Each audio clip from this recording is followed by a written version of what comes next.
நேற்றைய தினம் அதிமுகவினுடைய முன்னாள் அமைச்சர் ஐயா செங்கோட்டையன் அவர்கள் நீக்கப்பட்ட நிலையில் இன்று காலை செய்தியாளர்கள் சந்திப்பு நடத்தியிருக்கார்.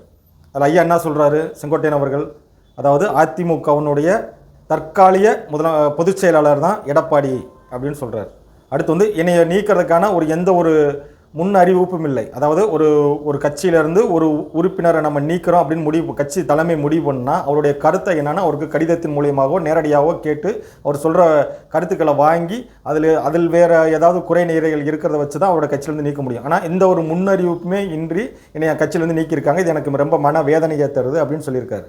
அது சம்மந்தமாக நான் மேற்கொண்டு வழக்கறிஞர்கள் மூலியமாக நான் அதன் மீது நடவடிக்கை எடுக்க போகிறேன்னு சொல்லியிருக்காரு. இப்போ இந்த செங்கோட்டையன் அவர்களை நீக்கினதில் என்னோட பார்வை என்ன அப்படின்னு பார்த்தீங்கன்னா, வருகின்ற 2026 தேர்தலில் திமுகவை வீழ்த்தணுங்கிறது தான் அதிமுகவோட நோக்கம். எல்லாத்தோடைய நோக்கமும் அதாவாக தான் இருக்குது. ஆனால் இந்த சூழ்நிலையில் தனக்கான ஓட்டு சதவீதத்தை குறைச்சிக்கிற அளவுக்கு எடப்பாடியார் செயல்படுறாரோன்னு தோணுது. ஏன்னா இப்போ ஓட்டு சதவீதம் நம்ம ஜெயிக்கணும் அப்படின்னு அவர் முடிவு பண்ணியிருந்தாங்கன்னா, இப்போ நம்ம தேசிய ஜனநாயக கூட்டணியில் பாரதிய ஜனதா கட்சி இருக்குது, அதனோட நம்ம அனைத்து இந்த அண்ணா திராவிட முன்னேற்ற கழகம் இருக்குது, இன்னும் பல கட்சிகளை உள்ளே கொண்டு வரணுங்கிற முயற்சியில் நம்ம இருந்துகிட்டு இருக்க வேலையில் நமக்கான சொந்த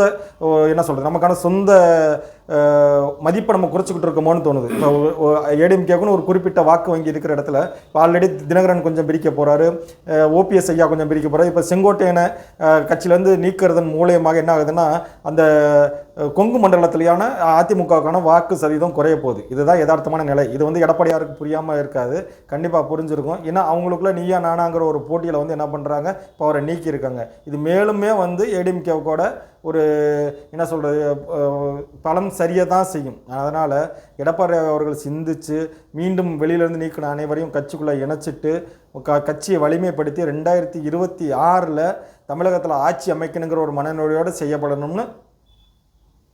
செய்யணும்.